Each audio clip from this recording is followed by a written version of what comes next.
Welcome back to another episode of the Wellthy Woman Podcast. On today's episode, we have the infamous, someone I get to call a friend, Charlene Lizette.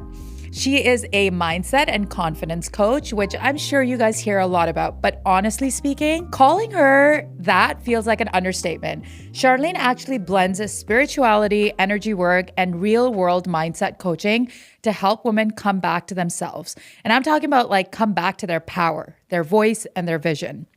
She's the founder of programs like Align Your Life and the creator of something called the 9 Light Laws, which is her own framework that she's put together. And we're going to try to get that out of her today. I can't wait to get into that. Her work is all about alignment, healing, manifesting money, and living from your higher self. And she does that in a way that's super grounded and real. Whether you've been feeling stuck, playing small, or just craving a deeper connection within your purpose, I think this conversation is going to shift a lot of things for you.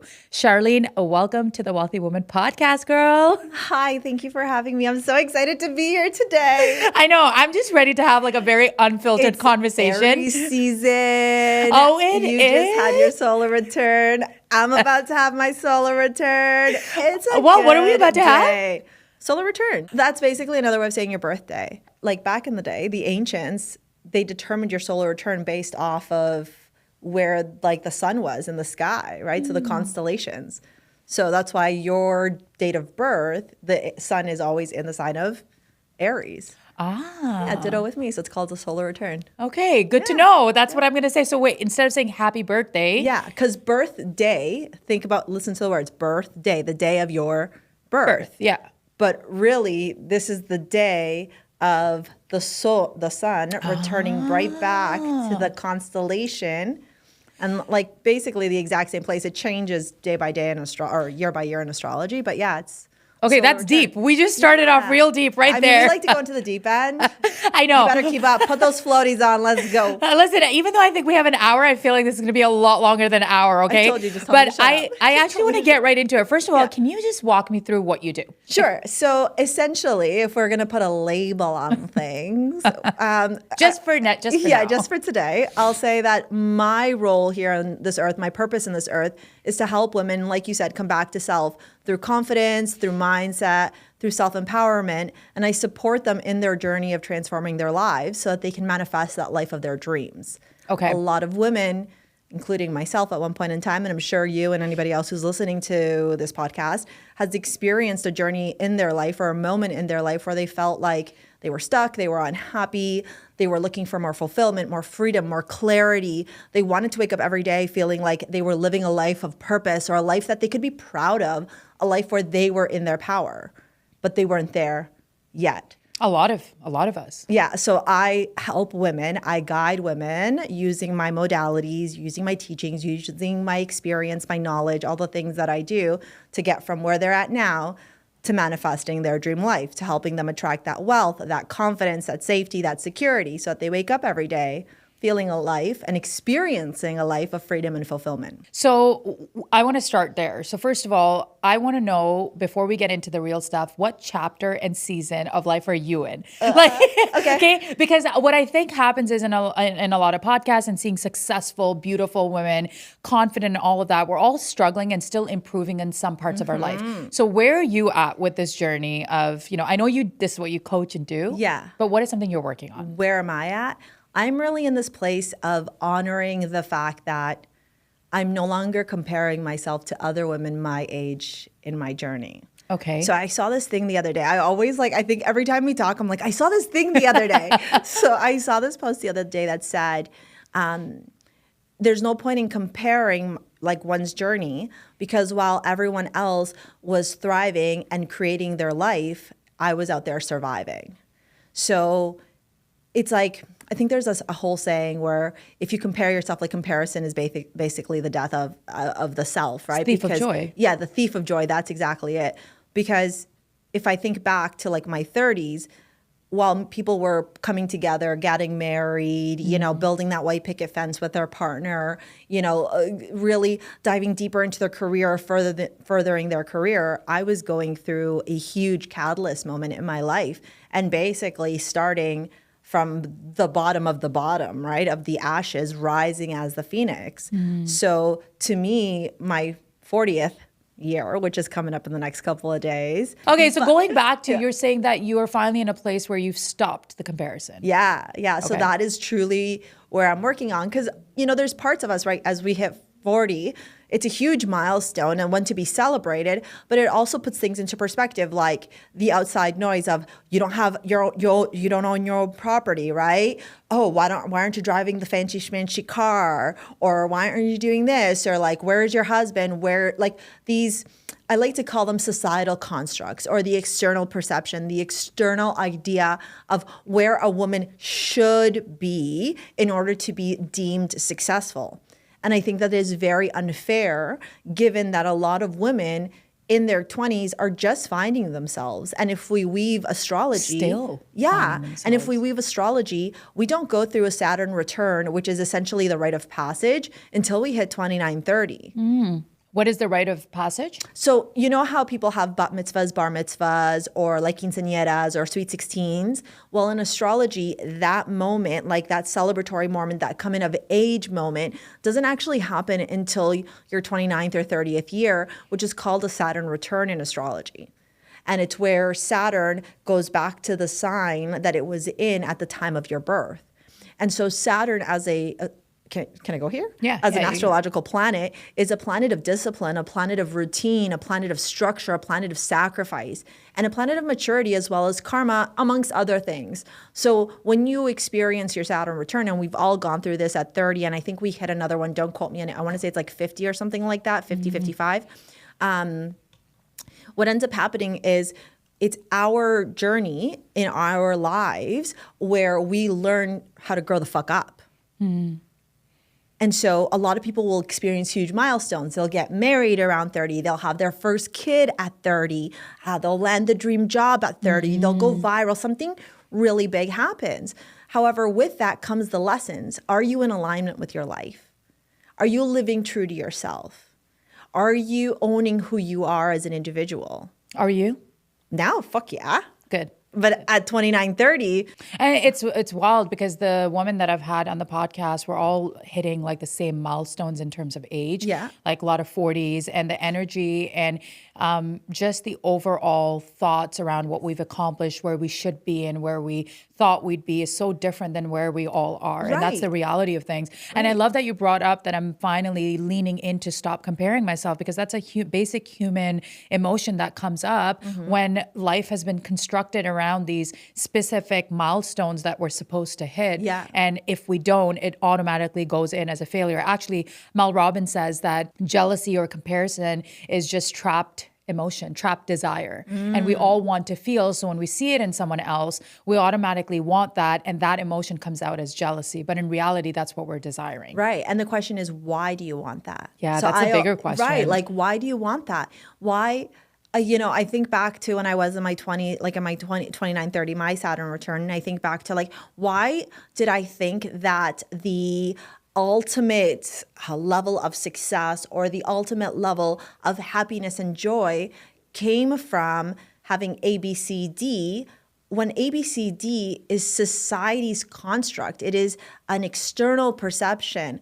And, we talked about this last time, and I think we've talked about this personally. When you grow up in specific cultures, there's a bit of rigidity that comes along with it, right? Like, show up, do this, do that. If you don't do this, then you're a failure. If you don't do that, then you've really shamed your people or your culture or yourself. And so women specifically grow up in these environments where they think that they have to show up in this world in a certain way, but really they're making everybody else in their lives happy except for themselves. Why do we do that? Because we're conditioned to do that from childhood, right? We're conditioned because of our system, because of our society, because of, culture and upbringing, we're taught to be like that. That's my opinion anyways, right? Like you're literally taught. I was taught you get married, your man handles the finances. He's the head of the, the top of the pyramid. Yeah. He handles all the finances for you. You have to just go find a nice, comfortable, government job or a structured 9 to 5 where you get benefits because you want to have those benefits because that structured 9 to 5 gives you stability and security. You take off your year to be with your kid and then you're right back at work. And it's so it's rigid, right?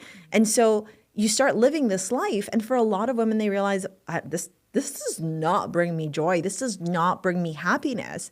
And it leads to unhappy marriages, divorces, separation, women who literally lose their power. There's this whole TikTok trend. I don't know if you saw it. And it's not to hate on men. Listen, I love men. And so I just want to put it out there. But it was this whole TikTok trend where women were showing up and they were saying like, I want to get back into dating until I realize what my last relationship had me looking like. And I don't know if you've seen it on TikTok. No, I haven't. The insanity and the absurdity of it. So it's women who are just looking fabulous like you and I, right? Like thriving, looking beautiful, so in their element, so in their power. And then when it reverses back or rewinds back to their partnership relationship, they're looking haggard, miserable, crying, cortisol face, puffy, unhappy, overweight or extreme underweight. Like you see these women who are physically in suffering. So if a woman is physically suffering in her exterior, what is she looking? What's going on inside? That just gave me goosebumps because it almost reminds me of like Robin Sharma's book, The Monk Who Sold His Ferrari. Yes. He talks about the mind, very similar concept. Yes. Your mind is like a garden. Yeah. Are there weeds growing in there with no sunshine and no water? Yeah. Because that, even though if that's your mindset, that's how you physically are going to look and feel. Right. And it's true. Like when you see a powerful, glowing woman that exudes like confidence, it's not her physical appearance that you're attracted to. It's her aura. It is. It totally is. It's Yeah. like that sense. So, okay, this is great because I want to actually backpedal a little bit because you talk a lot about spirituality. And I think for anyone listening, especially now where women have this power becoming independent and they're really fighting back to make themselves happy, there's a part of religion and spirituality that also makes us often feel behind or in some way like, I guess, some sort of shame. I've experienced that where I'm not religious enough or I'm not spiritual enough. And then there's people that I see in my circles and women I see that are like spirituality is totally calling them. So can you break down, because would you consider yourself a spiritual person, first of all? I would consider myself a very, very spiritual person. Yeah. So break down what is spirituality in your mind. Sure. And how does someone know spirituality is actually calling them? To me, spirituality is a connection to source consciousness, which in turn is a connection to your higher self. And it's really understanding that everything here is connected. You and I are connected, right? Whether it's by physical 6 degrees of separation or energetically, what we're drinking has a vibrational frequency. Everything in this earth is a living thing, even if it's a sedentary thing like this microphone or this couch, right? If this couch was purchased with bad jujus or bad vibes, it wouldn't have the same vibe, the same feeling, the same energy, the same aura, the same essence. And so to me, spirituality is the deep understanding that we are source, we are a part of consciousness, we are interwoven, and that there is consciousness and source and in God and a connection to all these things here on this earth. And we must learn how to work together in rhythm with energy, with life The source. natural flow of life, right? Yeah. And how do you know, or I guess, how would someone know that spirituality is actually calling them? Do you feel it? Does energetically things change? Yeah. Because a lot of people that are spiritual or manifesting per se, I've heard and I've experienced this myself where without even saying the words, you just feel different, you operate differently, and energetically things are actually manifesting, right? They're coming to you without you having to chase them. Yeah, that's because you're in alignment. Okay, so that's the alignment That's piece. the Okay, alignment can you piece, walk yeah. me through that? Okay, so religion to me is a byproduct of spirituality. So when I look back to ancient texts and I have done lots of research on it and gone down a lot of rabbit holes, it's really beautiful to see how as a human, as a society, we were so deeply woven, even in your culture, I know like in the Quran and like the Muslim culture, back in the day, there was a deep, deep connection to astrology, to spirituality, to the let's call it the cosmos, right? The sky. And so religion has been taken by different religions. So whether it's Roman Catholic, Christian, Muslim, Jewish, like you name it, right? Has taken these spiritual teachings and basically created some sort of conformity around it. So there's some structure, which is why you guys got the Quran and we got the Bible and there's a Torah and there's all these other books, right? They're essentially teachings. When we strip away the patriarchy behind the religion and we look at just the teachings, like just the teachings between Hindus, Sikhs, Muslims, Jewish people, Catholic people, Christian people, the stories, The same. they're same. They're all the same. And how beautiful is it that we all come from, we all have the same roots, the same origins. However, in my opinion, depending on who you're talking to or what they have learned in their upbringing, religion almost segregates a little bit sometimes, right? Yeah, like there is, right? Like, oh, you're different, right? Like you're Muslim, so you're different than I am because I'm Catholic. Also, it definitely segregates in a way because you can't even talk about it publicly. The fact that we're talking about it on this podcast is because two people having a conversation. But if in reality, those are topics you stay away from, right? Religion, politics. Right, they're shame. Even if I think about the fact that, and we were talking about this offline, I'm considered a spiritual teacher. Like that is something, a spiritualist is what people would title me as. I'm also deeply Roman Catholic. Like I practice the Roman Catholic religion. Do I practice every aspect of it? Not all the time, but like the fact that we have resurrection coming up, the fact that we're in Lent right now, like I have given up chocolate for Lent. We do Christmas and we do Jesus's birthday. I also practice spring equinox and celebrate spring equinox, right? So I'm mixing in my life spiritual aspects, right? And religious aspects. However, religion teaches us almost that like we can't do that, or then we are forsaking our God if we do that. It's like there's rules, hard rules. And if you break a rule, all of a sudden you're kind of in remission or you're a sinner. Yeah. So what are some obstacles that you find that people in your work and when you meet people, whether it's spiritual alignment or just alignment in general, are challenges in their spiritual awakening? Like what holds people back from fully immersing into becoming awakening in spirituality? Yeah, a lot of it has to do with the stories stories that are so deeply woven and embedded that it becomes a part of their nervous system and literally their DNA. Right. So if I have a lot, like I've had clients before who are part of the All Latter-day Saints. I think they're Mormon. And they wanted to tune into spirituality or they wanted to lean into spirituality. But then they feel the pull of the Mormon church and they feel like, oh, I'm doing something bad because I want to wear a crystal necklace. Because their church taught them that wearing a crystal necklace is like the devil's work. But where's the truth in that? Right? Do you truly believe that God, this all-encompassing, all-compassionate, all-forgiving being, because that's what God is in all of our religions. Absolutely. I don't think any religion that I know of anyways has a like punitive punishment mean God, right? Do you think God is going to turn around and be like, oh my God, you're wearing a clear quartz crystal necklace, you are the demon? So it's your relationship with the creator, with the source at the end of the day. Yeah, right? it really is that. Yeah, and there's a lot of blocks that people have connecting to that source and that spirituality. And that awakening. And then there's shame, there's guilt, there's embarrassment, right? There's lack of worthiness, right? Who am I to ask God to grant me this favor? You know, I've been listening to a lot of Neville Goddard, and Neville says something in his books, and he goes, do you notice how many people's prayers go unanswered? And that's because they're praying for something outside of themselves. What do you mean?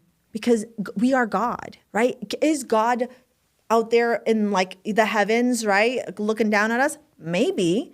But where's the tangibility in that? Where's the certainty in that? We know in astrology that God was viewed to be the planet Jupiter because Jupiter is the biggest planet in our solar system. And so the ancients, right, your peoples and my peoples back in the day before they had anything other than, you know, the tools available to them, they would look to the sky and they would see the planet Jupiter as this bright shining light. And so they would call that God. No way. I did not know that. And so in mythology, God, in Roman mythology, Zeus, or Jupiter, sorry, and in Greek mythology, Zeus.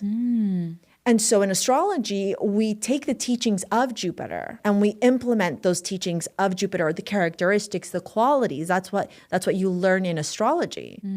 I want to talk about astrology for a quick second because I think it's something that everyone wants to know about. Yeah. But like from your experience doing this work and reading tarot and looking at signs, what are some of the most powerful signs? Like astrological signs? Astrologically, I don't think that there are individual signs that are powerful. I think it's placements and aspects that make people really powerful. Okay. Like if you have a Jupiter in your 10th house, connected or conjunct like your midheaven, that can make you larger than life. So like performers, famous people may have something like that, right? If you have Venus in your ascendant, like my son Charlie, he has his Venus in his ascendant. And I'm not saying this because he's just my kid. Like anybody talk to you, they will say the same thing. He is such a looker. He is so handsome. He's so good looking. Why? Because he has Venus, the benefic planet of beauty, of peace, of harmony, of luxury, of sensuality, blessing him in his first house. Wow, the first house is that, right? Yeah. The first house is the house of the self, and it's also responsible for our physical appearance. Is it possible to break down a 101 of what you're talking about, like the house, the ascendant? These are all terms that I think a lot of our audience members might just be introductory to. And even myself, like I don't understand them. Yeah. So if you had to like break down horoscopes or just different houses. Like astrology in general? How would so you? like astrology for dummies 101? Yeah, we're let's gonna try do it. to really like keep it like simple. If you can think of if we know the world is round, right? Do we? We do. So if we were to take a cutout of the sky, and we know it's round, and we were to put it flat down on a piece of paper, it would be a huge circle, right? Like a 360-degree circle. In the skies, you can consider the circle now cut into 12 pizza slices. Okay. And then there is the main T in the middle. The top of the T is the midheaven. The midheaven is responsible for our most public version of us. The IC, which is at the bottom, the Inam Kalai, is home, our roots. And then we have the ascendant on the left side of the circle, and then directly opposite is the descendant.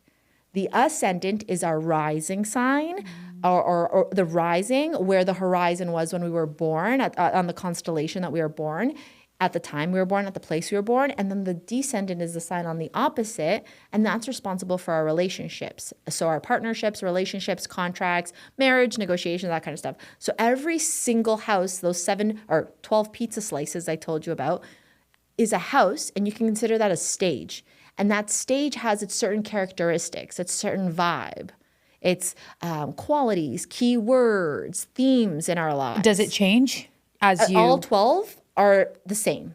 What changes is our dial on top of that circle. Okay. So the circle in itself is 1, 2, 3, 4, 5, 6, 7, 8, 9, 12. Each of them has characteristics, qualities. I'm not going to go through all of them because we're going to be here for a long time.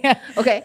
But then if you consider then your birth time, your birthplace, your birth date, the dial is switched because what was going on in the constellations is not the same as the sedentary map of the sky. Okay, but what I want to know is if, let's say, you know your birth date, your time, place, all of that, and you figure out where you are in the ascendant, descendant, and whatnot, is that constant? That's your birth chart. That's your birth chart. That's your birth chart. Depending on what season of life you're in, when someone goes to a tarot reader and you pull out cards and they're signify different things each time a card is pulled, or when you're going through different phases in life, how does that correlate back to the fact that you know exactly? Sure. So birth chart is our birth chart, and that never changes. It is a snapshot of the skies, of the cosmos, the time, date, and place we were born. Depending on the year, depending on the day, depending on the time, there are different planets that are transiting through those houses. Got it. And those are like the characters or the actors, right? And so they are showing up different characteristics, different themes, different parts of your life on top of that stage. So some tarot readers don't do anything with astrology, right? And some astrologers don't do anything with tarot.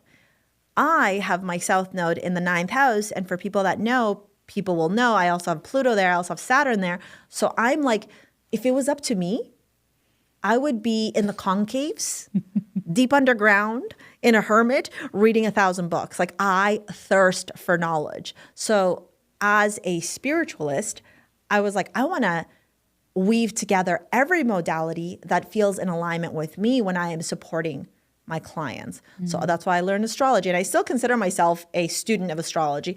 I learned tarot. I still consider myself a student of tarot, right? Even though a lot of people would be like, you're a tarot master. Maybe I am. But like, because according to whom?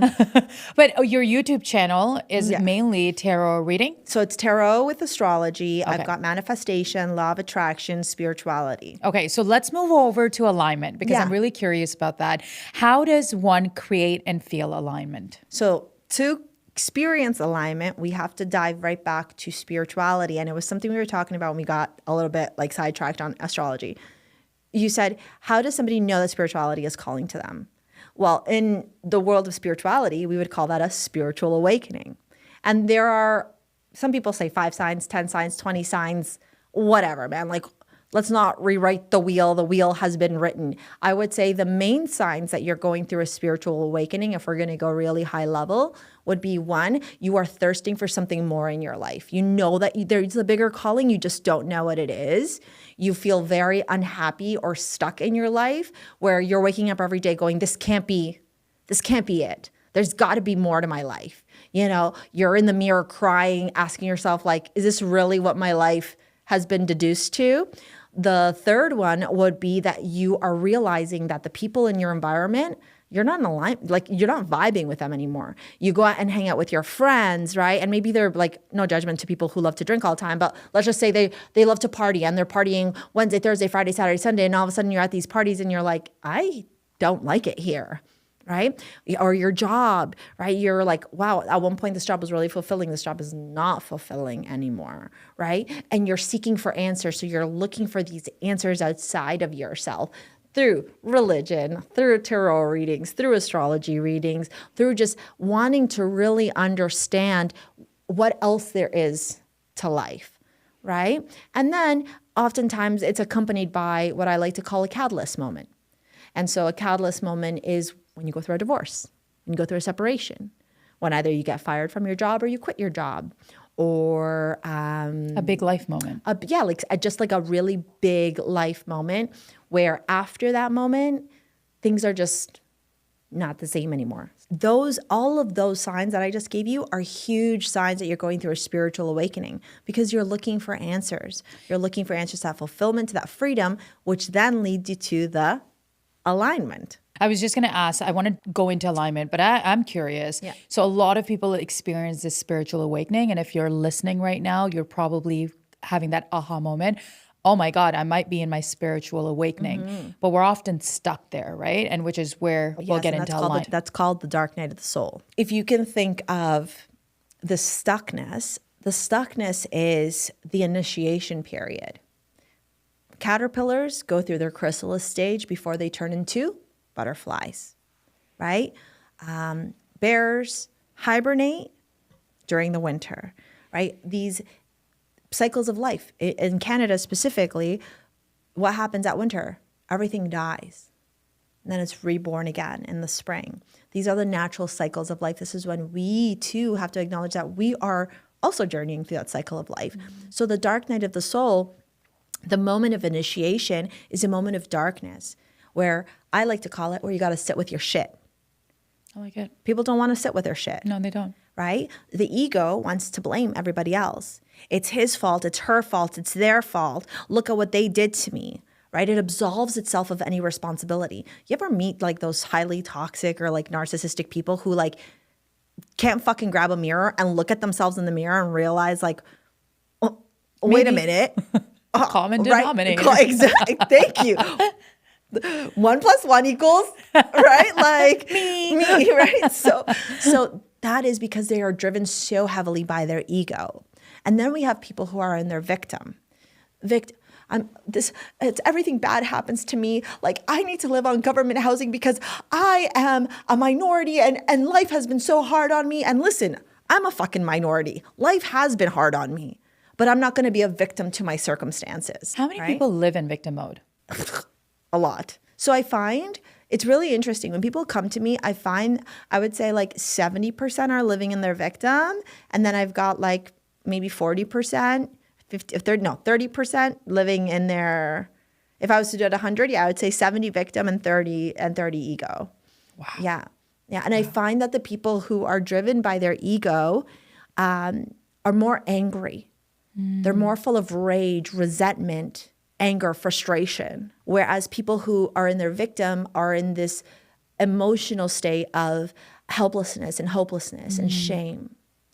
Right? So if they look at themselves in the mirror, the victim turns around and goes, I'm so ugly. Like, nobody loves me. I'm going to be alone forever. And this is just my life. And like, well, I don't know what I'm doing wrong. And what is the ego? And the ego is, those stupid motherfuckers, who do they think they are coming after me? I'm going to make sure I destroy them and show them all who I am. It's overload of confidence as well. Yeah, but like it goes beyond, confidence is somebody who is secure. It's almost like a level of like arrogance and it's fueled by rage, right? And hatred for other people. And listen, our ego and our shadow, and I say this to all of my students, and in my Align course, we dive deep into this because even though, certain psychologists will talk about, there's certain narratives and belief systems around the ego, the super ego, the id, and et cetera. I like to say, if you think about yourself, this is your physical vessel. You right now in front in this gorgeous outfit, that's your physical vessel. Then we have our spiritual vessel, which some people will call our aura, right? I consider it your energetic body. Your energetic body is tethered to everything. It's tethered to absolutely every person, everything in this world, everything. Then we have the ego and the shadow, and they're masks. When we're little, the ego and the shadow are formed as a byproduct of our environment, of what we experienced in this world. So if you saw your parents fighting all the time, your ego and your shadow were formed a certain way because of what was going on in your surroundings. Can you ever get away from your ego and shadow? Well, why would you? Why would you want to get away from your ego and your shadow? There are parts of you. They're repressed parts of you. They're suppressed parts of you. They're the parts of you that you feel guilt and shame and resentment for, right? Because if a little girl, right, because we're wealthy women, so let's talk about a little girl. If a little girl grew up always looking for the validation of her mother, and her mother never gave her that validation, never gave her that unconditional love, that little girl grew up how? She grew up thinking she wasn't good enough. She grew up thinking that her one safety system, her one place of security, the nurturing element of it, and an extension of herself has rejected her. And so she might grow up in that victim, right? Nobody loves me. My mom didn't love me. Or vice versa, could grow up in the ego. Fuck women. Oh, I hate women. Like, oh, every mother is a piece of shit. I'm never going to be a mother. We don't know how they're going to develop. The people take different paths. But at the end of the day, what keeps us stuck is our unwillingness or our fear or our lack of awareness or all those things having us sit down with our ego and our shadow, right? It's almost like you have to put them down beside and go like, okay, what's going on here? Okay, so I hear this a lot, right? Like sitting down with yourself. So if I was to go back to the step-by-step process or just unraveling what you just shared with me, you're talking about you have a spiritual awakening. You're seeing all of these feelings. Now you understand these feelings. And you're like, oh shit, I'm going through something. I'm awakening. I'm no longer feeling like I belong where I thought I belonged. There's something bigger. Now you're in the stuck mode, which we just went over, which is the ego and the victim and shadows and? Yeah, so the shadow and the ego are the main. Yeah, okay. Yeah. And so you're kind of, if one was to go through the work, let's just say, one would be sitting with the ego and the shadow and truly getting to know how the ego and the shadow. What does that mean? Well, there's things called like shadow work, which really is journaling. It's self-reflection. It's practicing awareness in every moment, which is one of the light laws. Okay.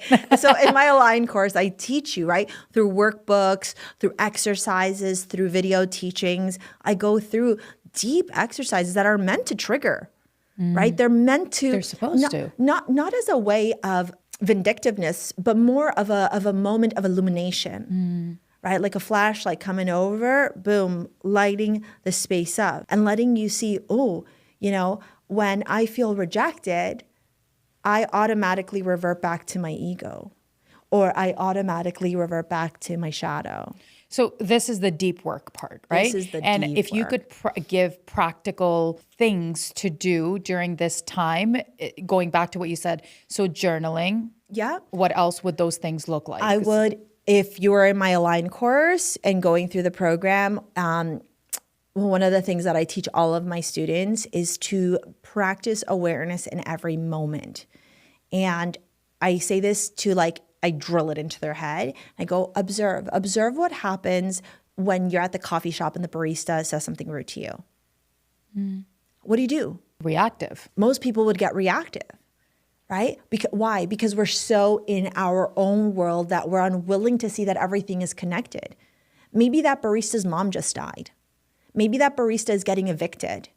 Maybe that barista just went through a breakthrough. Maybe that barista was just scammed. Maybe that barista just woke up on the wrong fucking side of the bed and then stubbed their toe. And that's how they had to start their day. Maybe they hate being a fucking barista, but it's the only way that they can put a roof over their head. So just being aware. We never, but it's I would almost say of hyper awareness, right? Of hyper awareness. And then it's how do you respond in those moments, right? Yeah. Right? The response, yeah. Because most Says of us everything. don't respond. Most of us react. Very true. Right? I just had a situation last Friday. I was with my mom and it was a day. It was like a day of a day of a day.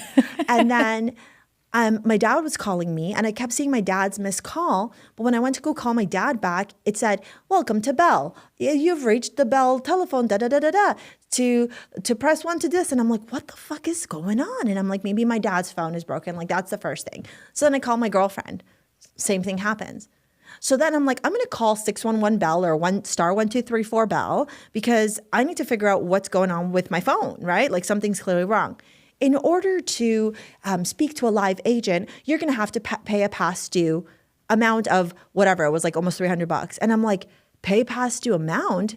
I'm like, I literally I overpay my bill. That's the type of person I am. If my bill is $280, I'm dropping $300. And I'm like, okay, at least I know I got a credit for next month, whatever. And so I can't get through anybody on Bell. I need my phone. It's the day is going. I've got stuff that I have to do. There's the wedding the next day. Then I've got you on Tuesday. I've got all this other stuff going on my plate. And I'm thinking in my head, when am I going to, I have to go to a Bell store. So now out of my already crazy schedule, I got to go stand in the Bell. So I stand in the Bell store. There's one person working at the cashier. There's 2 people in line. And all of a sudden, I get an important phone call coming in. So I'm trying to navigate this important phone call with my laptop open because I needed to pull it up to talk to the person about whatever documentation they just sent me. And the second guy comes in. So now I can be served, right? And so I'm like, sir, just give me 1 second. I'm just going to take the other person next after you.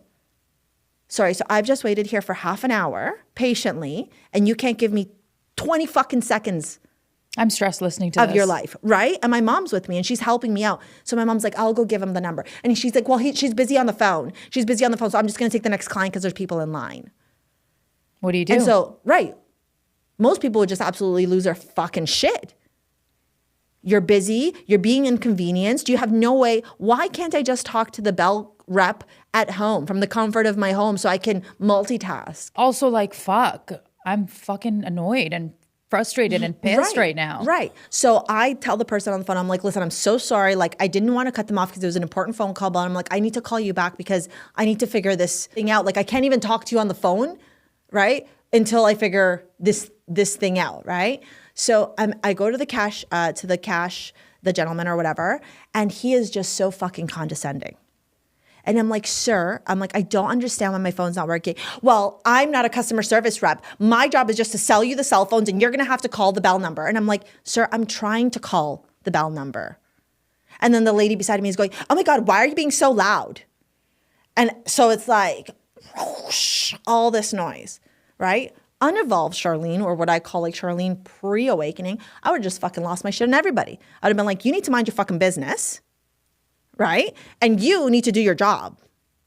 But I was like, I can't do that's not going to get me anywhere. So I just explained to him. And so I'm like, I've been dialing *1234. And he's like, well, that's your problem. That's not the number to call Bell. And I'm like, but I've literally been doing that. It's what's on your Bell website. And so he's like, no, it's 611 Bell. And I was like, okay. I'm like, well, I'm going to show you *1234 Bell. And I call in, of course, the Bell line. Oh, well, I guess that's one way of doing it. Really, you couldn't just say, I'm sorry. You couldn't diffuse the situation. But clearly that person has their own limitations. So I'm not going to take on how they're behaving. So in that moment, I was like, I just need to figure out what's going on. And he's like, well, you have a past due bill. And I'm like, I don't understand how I have a past due bill. So I get on my computer, hotspot on my phone, I pull up my Bell, and lo and behold, I have a credit on my mobile and my internet, or my internet and my TV. But then my cell phone bill is past due. I never had two bills. I've always had one bill. So somewhere along the way, somebody at Bell split my bills, didn't communicate it with me. I'm thinking I'm paying my complete bill like I have for the last 3 years of my life. There's only, all the money is sitting in a credit under the TV. My phone is not getting paid. That's why my phone got turned off. But can you imagine if he had handled it differently, right? Or can you imagine if I had lost my shit? I was going to say, I think every situation can be handled differently. Right. And what I'm hearing from this is that you went into solution mode, which a lot of people go into reactive mode versus what can we do to fight, fix? flight, fear response, yeah, right? Exactly. Which is a trigger response, which is the ego and the shadow, right? Because the ego and the shadow are born out of our fight, flight, freeze response. You saw your parents yelling all the time. If you were like abused in any form, right? God forbid. Well, is there a response between fight and flight? So if neither of them are... Fight, flight, or freeze. Okay. So freeze is also known as fawning in the world of psychology, where somebody just goes... Is that stuck? Yeah, like it's like you're literally like frozen in time. Yeah. Flight is you literally run. Yeah. And fight is you literally What do most fight. people do? I don't, honestly, that's a great question. I have no idea. Okay. I have From no the clients idea. that you work with? I have no idea. I think most people are either avoidant, so they run away, or they fight. Okay, so going back to, I guess, the deep work, when they're doing that work, we're headed towards alignment, right? Yeah. And this is where I would love to ask you about not just your program, but like your teaching is a reflection of what you've learned. How does one, now coming back to the question, how does one feel and create alignment so we can head to manifestation, which I can't wait to get into with you. Yeah, because okay, that's where so everyone we wants really to go. need to Everyone end. wants to be in the end game, right? No one wants to do the work. Even in this podcast, I'm like, girl, just tell me how to manifest. Yeah, exactly. But we got to do the work, right? So I will die on the hill of we got to do the work, because every moment is a lesson. Every experience is a learning opportunity, right? So you got to dig up that shit under the rug. You got to look at it. You got to start seeing what's going on in your life in order to get to that place of alignment.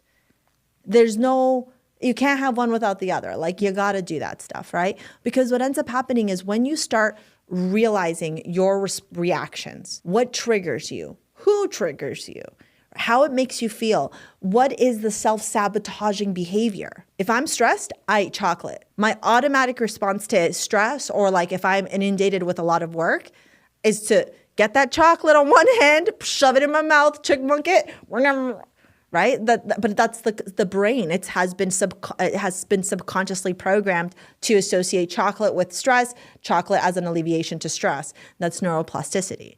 So in order to get to the place of freedom, fulfillment, alignment, we have to recognize all of these behaviors, all of these patterns, and then we have to, what I like to call, rewrite the story. So we go from a place of powerless, external things are in control of us. The guy at Bell makes me lose my shit. The guy who doesn't know how to stop at the stop sign makes me lose my shit. The person who's driving 20 in a 60 zone makes me lose my shit. Or the guy rejected me, therefore I'm ugly. Like, whatever the story may be, to I'm in control in this moment, and I can choose how to respond in this moment, and I'm going to decide what's the direction I want to go in. It does not negate the frustration. It does not negate any emotions or feelings that come up, right? You're human. You're going to feel the feelings. Like, you bet your bottom dollar at Bell, I was like, deep breaths, right? Yeah. I was going to say, I think it's like we almost forget on a daily basis, because we're subconsciously trained to let our external circumstances control us, that we forget that we are actually the person in control, not only of our life, but our day to day. Like, we get to call the shots, but none of us actually call the shots in our life. We just take the back seat of our life and let things happen to us. And I was going to say, so with your alignment, when you talk about alignment, I know you have a program and you talk about the 9 light laws without giving it all away, because I do want anyone listening here to not only follow Charlene, but the work she does is incredible. Follow me. Follow, yes, definitely follow her.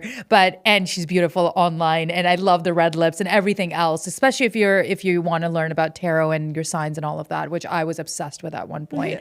But talk to me about not your all 9 light laws, but that does fall under your Align program. What is it, and how can we reference that to build some sort of framework for our life? Yeah, so the 9 light laws are daily guidance that you follow to live a life of freedom and fulfillment. So honoring those 9 light laws, like one would if they were Roman Catholic, follow the commandments, right? The 9 light laws are your guidance for a life where you are in control and where you live a life of confidence, a life of self-trust, and a life of freedom and fulfillment. So there are 9 light laws.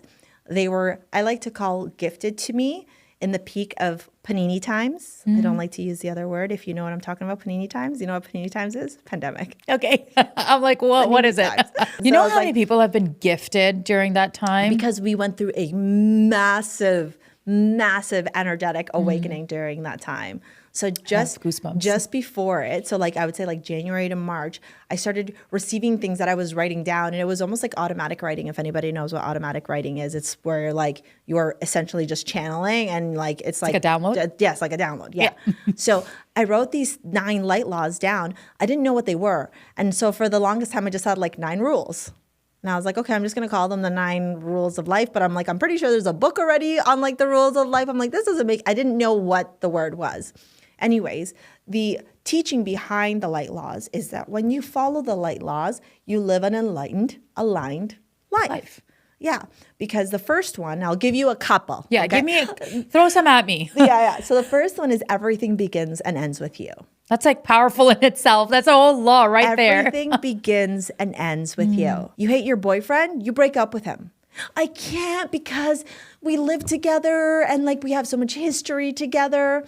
And what are people gonna think? Right? Like you hear that all the time. I'm afraid, I don't know how. And listen, if it's truly he's fear, the one for me. And maybe he'll change, right? And maybe if I just like start showing up differently, he will too, right? Like there's all these stories. At the end of the day, if you are unhappy in a relationship and you've given it the time, you've given it the effort, there comes a moment in time where you have to pick yourself, right? That's the hardest part. Right. But everything begins and ends with you. So the moment you want to change your life around, you got to go inward first to ask yourself, what needs to change inside of me? So in my Align course, every single module is connected to a light law, and there's video teachings, there's lessons, there's modules, there's exercises, there's like homework to do, there's worksheets. And so you're learning how to embody, how to implement the specific light law as you go along, and one layers on top of the other, layers on top of the other, layers on top of the other. Okay, I have to ask you for another one. Okay. Give away the secret. Well, practice awareness in every moment is another one. Okay. Right, which I think we talked about like before, and I said this to you, that's another one. Right, another one is inaction will help lead you to action. So how many times are you trying to find an answer to something? Almost all the time. And what do you do? Okay, me particularly, I try to find the answer. I'm in search of it. Right. I'm pursuing it. Right. Yeah. Right. Ditto. And like 80% of people, 90% probably do the same. I need to find the answer. I need to know the way through. I need to know how to make this happen. Sometimes it's the inaction. Oh, it's the art of doing nothing. Oh, that's hard. I don't know about that. That is hard. Right. But it's surrender.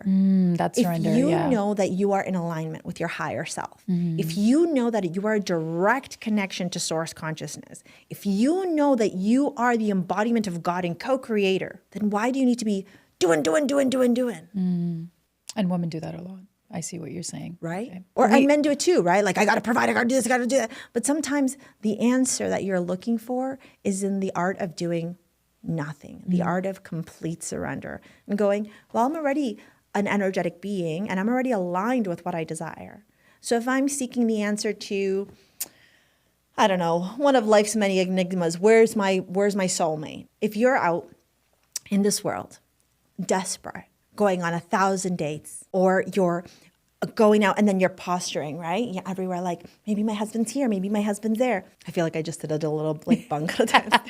You're not in the flow of alignment. Yeah, it's crazy because that's energetically, it's just without even talking to you, feeling you, I'm just getting this like aura that I'm not feeling, right? Like not you, I'm saying. Yeah, in general. The desperation aura, right? It's just all energy. Yeah. Okay, let's move over to manifestation. I can't wait to get into this, right? Good. What I really want to get into when it comes to manifestation is for anyone listening, one, not what it is. I think we all know what manifestation is. But is it achievable to actually craft a dream life before you get to action, right? And then I want to talk a little bit about your wealth and money manifestation because I think the women here just want to get that money up. We're all in that legacy. Okay. I love it. So talk to me about that. Okay. So you said something. Do you remember what you said? The very first sentence you said to me? You said, can you reach manifestation before action? Mm. Well, who says that manifestation is action? Okay. Right? Because the art of manifesting what you desire is you becoming a vibrational match for what you seek. Mm-hmm. So if I wanted to be on podcasts, that was my goal. But I never posted on social media, hid my face from the camera, was super shy, lacked self-confidence. How would anybody ever find me to invite me on their podcast? That's crazy because you manifested this literally in front of me. One of my big goals is to be on podcasts. It's just the beginning. Right. We are in literal manifestation mode right now. Literal, right? Yeah. Literal. If I was desperate, emailing every podcaster, I need to be on your show. You don't know anybody. You know. I'm not in the energy of flow. I'm not an energetic match. But if I show up as a thought leader in my industry, I tune into my inner confidence, my self-trust, then I'm like a magnet. Like bees to honey or bees to pollen, I should say, right? And that's manifestation. So a lot of people think like, I'm going to script, right? I'm going to script 369 and it's going to work for me because the people online said it works. But that person hates writing. If you fucking hate physically writing, 369 method is literally writing. What is the 369? Is when you write like the things that you want 369 times over and over and over again. Okay. But it's like literal scripting in writing. Yeah, I've heard of scripting. Yeah. Right. But if somebody genuinely hates the art of like having to write down on a piece of paper, what's going on in their head as they're writing? I hate this. Fuck this shit. So you're repelling what you're doing. Right. So how can someone manifest? Walk me through it. Like I'm ready. Sure. Like let's say I'm feeling the vibration. I'm in my zone and I'm feeling good. And I'm like, okay, let me attract, like even let's take me as an example. I feel like I'm very much in alignment with my purpose where I'm at. Not 6 months ago, I was very much so wanting things and it not coming to me. But the second I surrendered and let go and personally, now I feel like, okay, I'm in an alignment. So if I'm in alignment and I want to manifest this great, meaningful life for myself, where do I start? Sure. So my first question to you would be, what is the emotion and the feeling that this meaningful life would give to you? Content. Okay. Peaceful. I don't know how to describe it, but experiential. Okay. I want to feel. Okay. Purposeful. Okay. So you embody that right now in this moment, the embodiment of it. And then that life, that meaningful life that you want will show up. It's that simple? Yes. But so should I do it 5 times a day? Like what are the practical steps? No, because if you're doing it 5 times a day, then you're in an active desperation.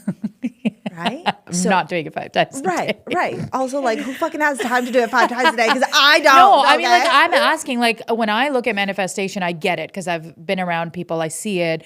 But, like, there is some people wondering, like, should I go stand in front of a mirror and repeat things? Should I write in my journal? Like, what are some actual steps that you would say, here's what to do manifesting for the next 6 months? Sure. So I have a recipe. Okay. Give it to me. Master your mindset, reprogram your energy, rewrite your story, manifest your dream life. Plus equals. Right? So here, okay, you just said something really powerful and something that I didn't know. Manifestation is an equal.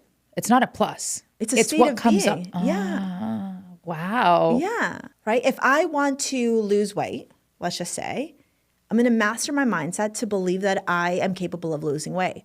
I'm going to reprogram my energy to step into the energy of someone who is actively losing weight. And then I'm going to rewrite my story to be the story of Charlene with a ripped six-pack, super lean, right? Having lean muscles, long lean. That's the new story I'm writing versus the story of Charlene, you're fat, you're saggy, you're ugly, whatever that you're story 40. is going to be. Yeah, you're 40, whatever, right? All of those three things are literally directly into manifestation. Okay, got it. I'm wondering, because I created the Wellthy Woman for women experiencing midlife and beyond, specifically, women that are in their 30s and 40s and stepping into these new chapters and new eras. 40 almost feels like for a lot of women, it's too late. In as much as social media shows a highlight reel of women charging and going, but a lot of us deep down inside are feeling too late to pursue things, end relationships, start something new.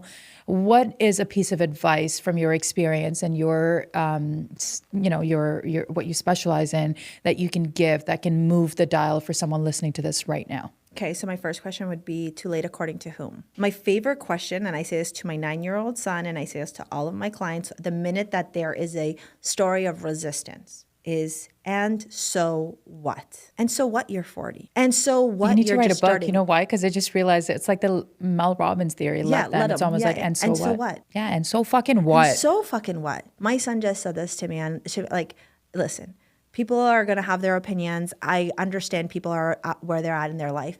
But somebody told my son that because I'm 40 this year, if I decide to have a child, and trigger warning, okay? But I think this is a very important conversation that we need to have, especially because you're working with women who are like 30 up, right? Like the biological clock, right? Somebody told my son that if I ended up getting pregnant now that I'm past 40, I will probably have a miscarriage and lose the child because my body is no longer feasible to carry children. So let's set aside the fact that you said this to a 9-year-old. Let's set that aside.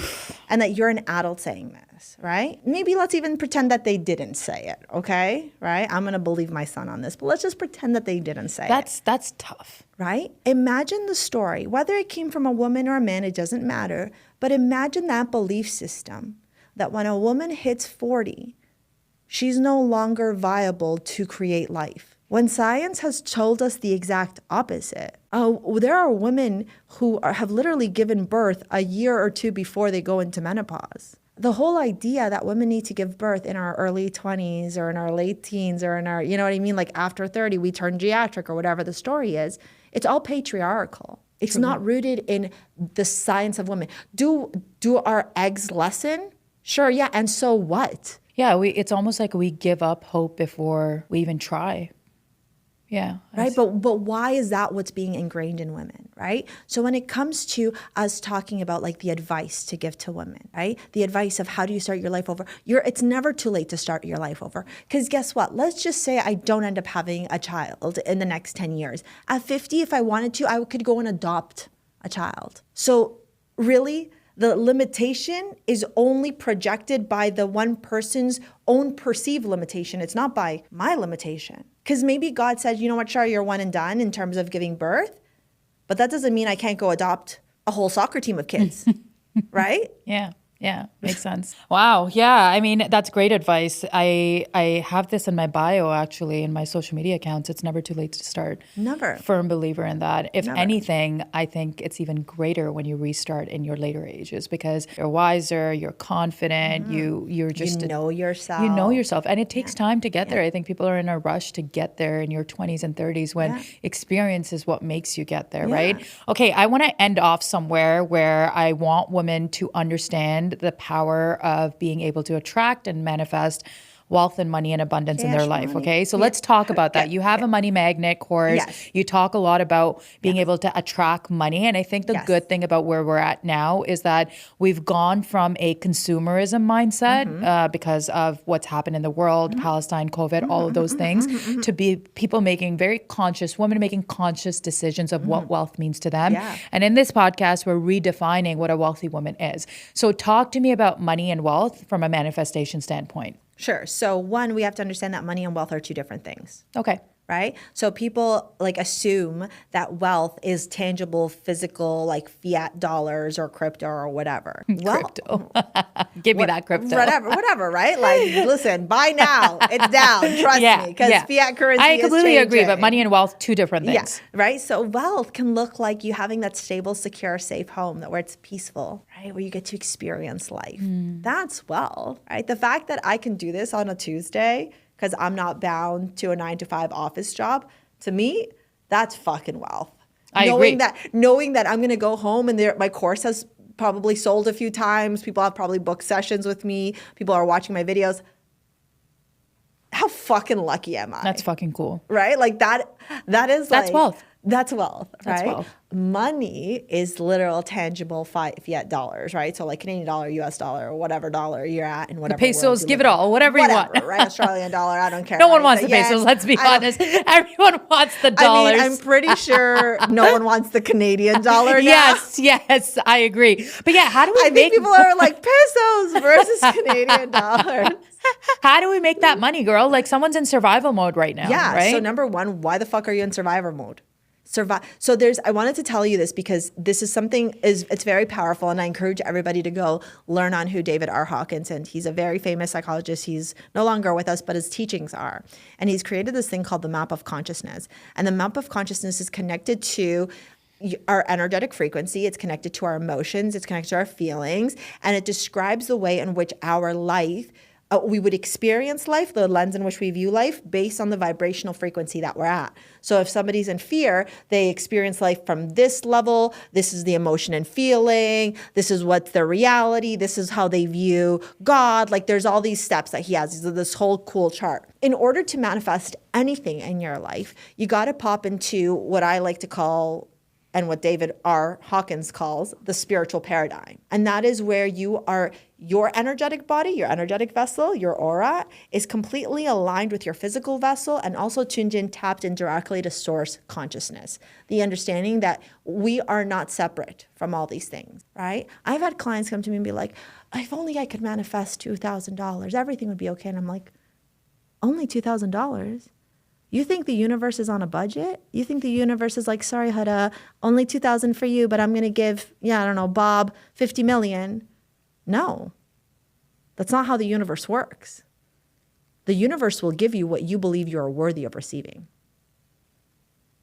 So if you're in survival mode, and listen, I told you this last time, like I was on the verge of homelessness, right? Like I was there. I've been in the negatives. Like I've experienced that stuff, right? And I've gone through these cycles in my life. But why did I go through these cycles, and what did these cycles teach me, and where was my mindset, and how was I feeling? That's the practicing awareness part. Can you have a wealthy mindset while being broke? Broke, like financially broke? Yeah, survival mode. Can you adapt a wealthy mindset? Can you shift? Absolutely. Absolutely. And I say this all the time in my teachings. You have to think about it this way. The more that you sit in the energy of gratitude, the more that you will amplify your abundance. The more that you're in the vibrational frequency of joy, peace, bliss, ease, the more that you are in a state that is called ineffable, which means it's unexplainable, where the knowing, right? The knowing you're going to be okay, knowing you are okay, knowing that money is going to come, not controlling, I need to sell 50,000 courses in order to make it, I need to be posting 20,000 videos. Just that I know money comes to me. And in my Money Magnet workshop, I teach you the wealth recipe. And the wealth recipe includes the prosperity potential, which we all have, right? This is like our super unique, cool gifts that make us us. Us. And like why people come to us, right? Like people come to you for a certain reason. People come to me for a certain reason. People come to your producer for a certain reason. That's your prosperity potential, right? We all have it. Then I talk about the astrology prosperity keys. In astrology, there are certain planets and houses that really illuminate the wealth path. So they illuminate what makes you uniquely capable and able of attracting money, what you need to learn. So like Saturn teaches you like the structure, the discipline, right? Venus is how you attract. Jupiter is where you're blessed, right? So I have Jupiter in my 12th house in Aquarius. I'm literally revolutionizing a spirituality for you guys, which is Aquarius energy, 12th house energy. And Jupiter is spirituality. It's consciousness. It's philosophy. It's like I'm literally in the embodiment of Jupiter energy, right? And then there's your North Node, then there's your Ascendant, and then there's house 2 and 8, right? So these are like the astrology prosperity keys. Then you learn how to rewrite your story. So we take the limiting belief and we rewrite it. We write it through neuroplasticity, through EFT tapping, through different techniques. Then we get into the abundance activation plan. My abundance activation plan is going to look very different than your abundance activation plan. And then it falls into spirituality. It's like spiritual rituals, wealth rituals, right? So they're different little things. Like I always say, on the first of the month, make sure you put cinnamon in your coffee and make sure you blow cinnamon into your door. It's a little witch trick where it helps to attract abundance, good fortune into your home. Okay, wow. Yeah. This is so interesting that you've combined all of these things into one, calling it the wealth recipe. And I think that for anyone listening, if you were hoping to like get how to manifest a lot of money, the point is everything goes back to alignment and embodiment of becoming your true self. Mm-hmm. Like you can't operate and get a result unless and until you're doing the work, which I think is the whole point of this podcast and message, because I think do the fucking work. Yeah, just do the fucking work, guys. Just do the fucking work. And you'll get there. Love the work. Yes, that's true. Relish in it, right? The thing is, though, I don't know if it's love the work. Doing the work is the work that you don't want to do. And often you are not wanting to do it because it just doesn't feel good doing it. Mm-hmm. And I think the key to success, whatever you define that, is doing the work that just doesn't feel good. And that is the boring day-to-day work of showing up, even when you don't feel like, and the idea of discipline and consistency, right? But I do want to ask you one last question before you go, because I feel like I can ask you so many questions. I ask this to every guest that comes onto the podcast. Okay. You've already answered it. Yes, I'm getting married. Yes, he's super hot. Yes, my ring is going to be ginormous. I love it. But what does a wealthy life mean to you? A wealthy life to me means having the flexibility to prioritize my son and what brings him joy, peace, and happiness, knowing that I'm not bound to some sort of like conformity or structure that feels so rigid and suffocating, where I have the flexibility to live that life of freedom, of fulfillment, of spontaneity that to me is like the ultimate moments or experience of joy and happiness. Thank you, Charlene, for being a guest on the Wellthy Woman Podcast. Thank you for having me. This was so much fun.